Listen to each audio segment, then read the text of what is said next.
ku shubni soo ballanin nagama nimaan waxba hayn inay naaf raacin soo ballanin nagama ku qaadnay inaan arrinta bixin inaan sida aad uga soo qayb gasheen ugu ridna sawdka kulmiyeed raalli ma ka tihin sow ma dooranayno xisbi xaakimka kulmiye sow uguma ridno sow daacad kama nihin sawirkii xisbiga ku xilay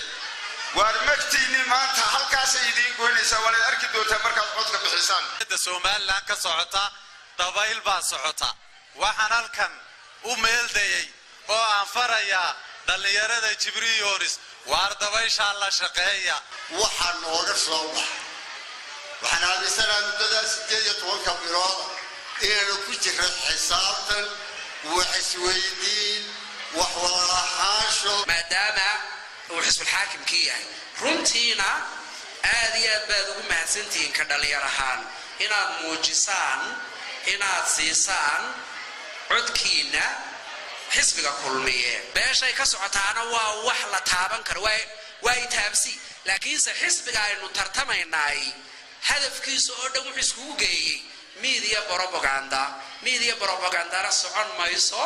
dad aanan xisbiga ahayna dad aanan ku soo biirinna in la yiraahdo xisbigii bay ku soo biireen nasiib darro weyn weeye waxaan leeyahay xisbiga wadani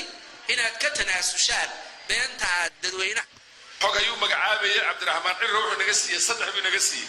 tii ugu dambeysay anagu shirki jaraa'id qabtay 120 ayuu 6 gobolka naga siiyay waxa ay daraa inaynu fahmi weyno ninkaasi ujeedadiisa ama kaalinta uu naga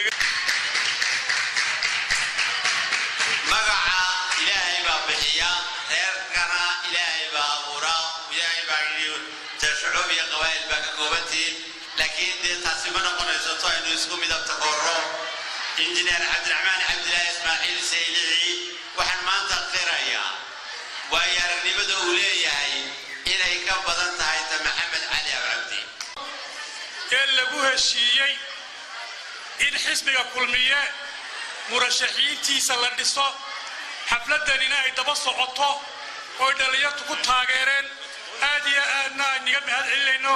anaga sharafayno tahay wiilka soo fadhiyo oo wax la qari karahayn aad iyo aad bay runtii farxad igu tahay waxaan leeyahay caawa guushii gobolka Awdal awan haynaa wallahi waan guuleysanaynaa insha Allah guushaan guuleystay aniga musabbixan guuleysanaa waa guushii